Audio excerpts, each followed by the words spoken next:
Welcome back to my channel. Today this is going to be a special bonus video, so thanks for joining.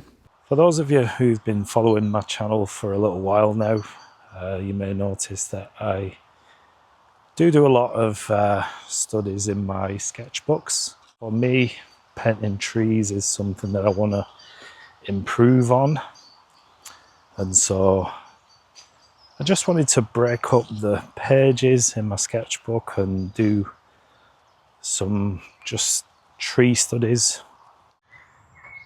Maybe there is a scene that you want to paint. Quite a challenge for you, especially if you're quite new to the medium. What you can do, I'd offer you this suggestion. You can always break the scene up, maybe zoom in on a photograph, take a few photographs from different angles, and then you can zoom in and pick something from that scene, and the more you paint it, the easier it becomes, and then it may just slide into the composition, the full composition.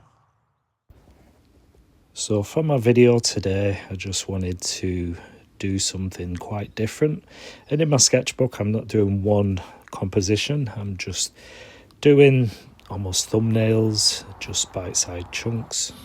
And while on this video, there's something quite tragic happened, and we'll get to that just later on in the video. So I'm using my White Night paints in a palette, and you can see just adding a little bit of that blue. This is cobalt blue, and this is going to be a nice little colour for the sky.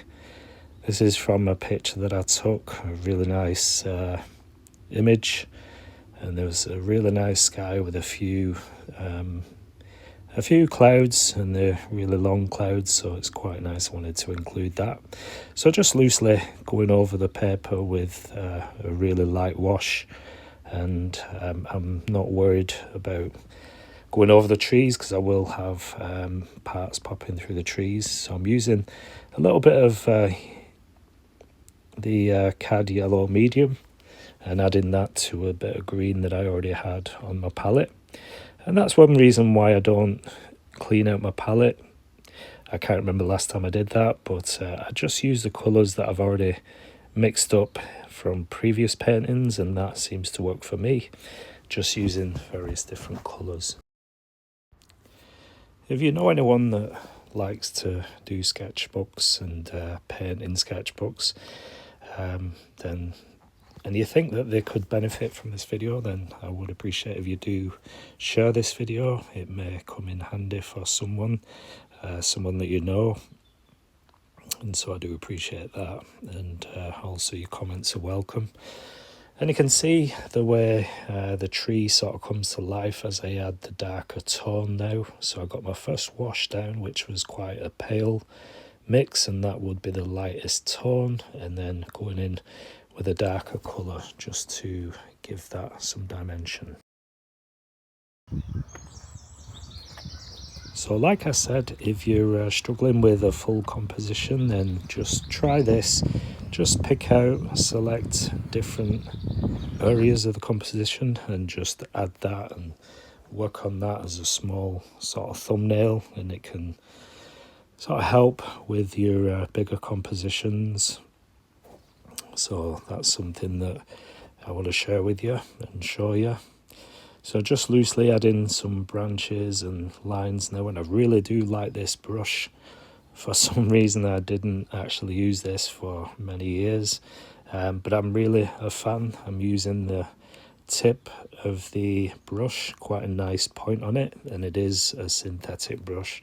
So it's a Jackson's own brand travel pocket brush, so it does sort of fold away as well.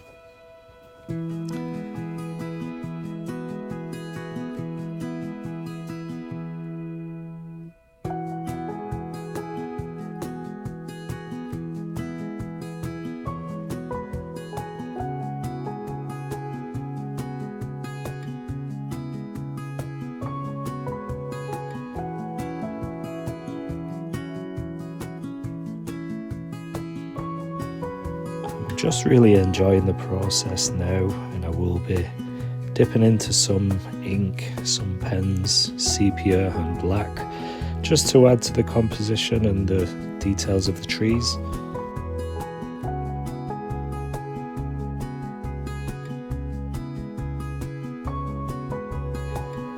I'm just taking my time and enjoying the process as I just add small details and add different colours and tones.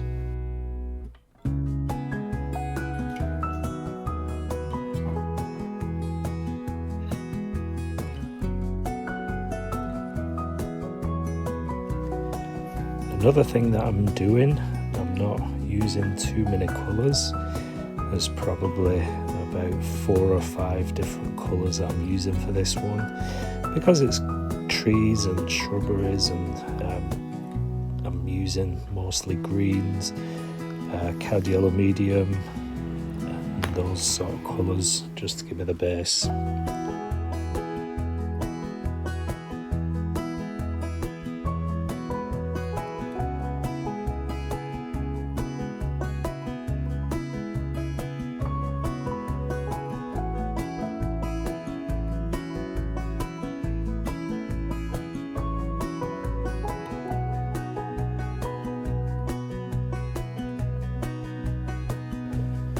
For the darker tone of this tree bark, the texture, I've dipped into some of the sepia with the sort of green that I already had mixed up on my palette, and that's going to give me nice shapes and lines and depth on this tree trunk.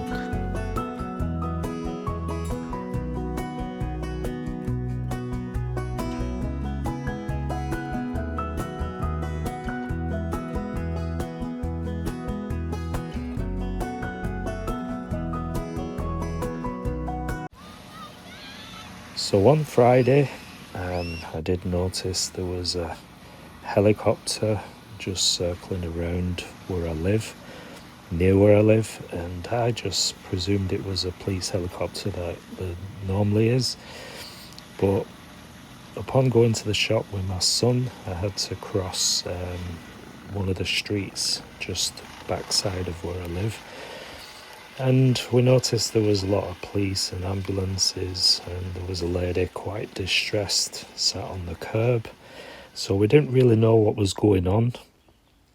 And it was only yesterday, it's Monday today, but yesterday my wife had read on the Manchester Evening News that a toddler had actually fallen out of a window, and I think it was a top window. So quite a fall. I'm not sure whether it was a 2-year-old toddler. So I don't know what happened or the injuries, but apparently the kid is fighting for their life. So it's so sad, and I would ask if you do pray and keep this family in mind, in your thoughts. It really is quite tragic. I'm really sad about that. And it really surprises me how cruel some people can be. Online there was people asking why this child was left and near the windows and that sort of thing, but I suppose it could happen to anyone's child. So it really is quite tragic. People can be quite cruel, rather than wishing the family all the best while this child fights for their life. I think there's judgment passed rather than concern for the family.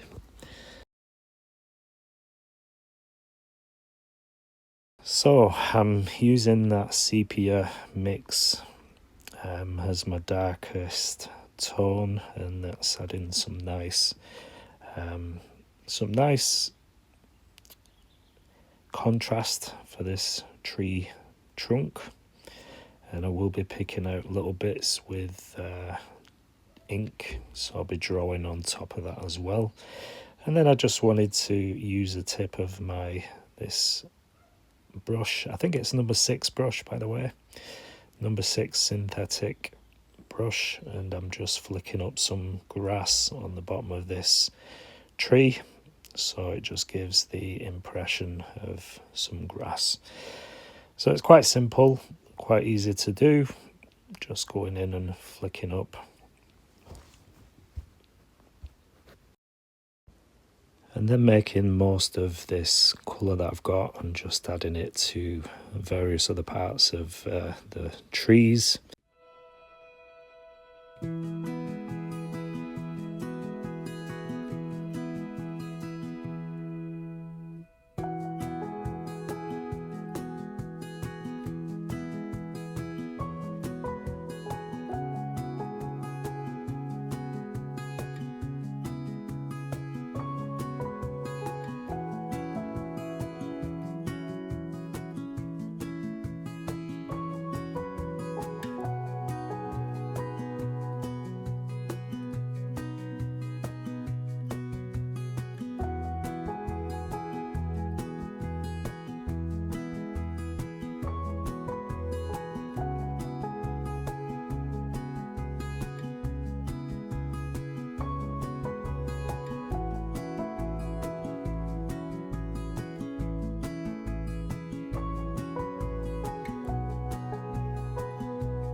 I wanted to add a tree with just my sepia pen, and one thing that's quite interesting is from doing this, another happy accident, I do know how to paint elephants now.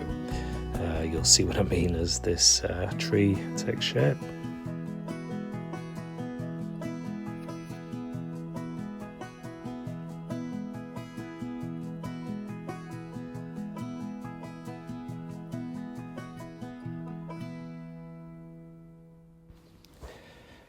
So what do you think? I think this has been quite a fun little sketchbook entrance, and just adding different smaller sort of compositions.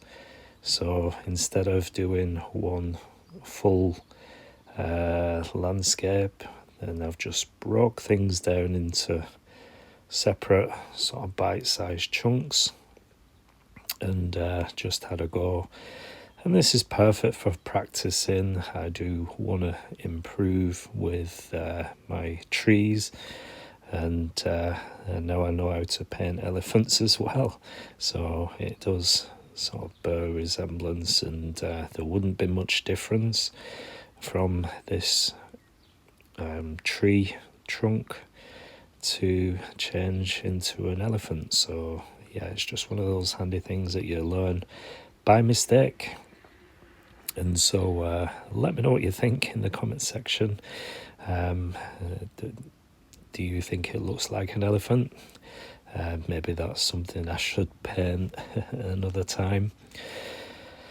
But let me know what you think. I'm thinking to do maybe some thumbnails of buildings. That's one thing that I really do enjoy painting also.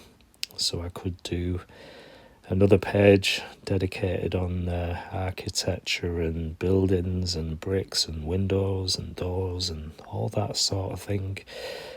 Just drop me a comment in the comment section. So I may just add more details, but I've got the most of this painting done, this page. I may be adding different darker tones and a bit more pen and just have fun and just see what more I can add. But I think that's pretty much it for this little bonus video. Thank you for spending your time with me. I do appreciate it, and I'll see you in the next video. Take care. Bye bye.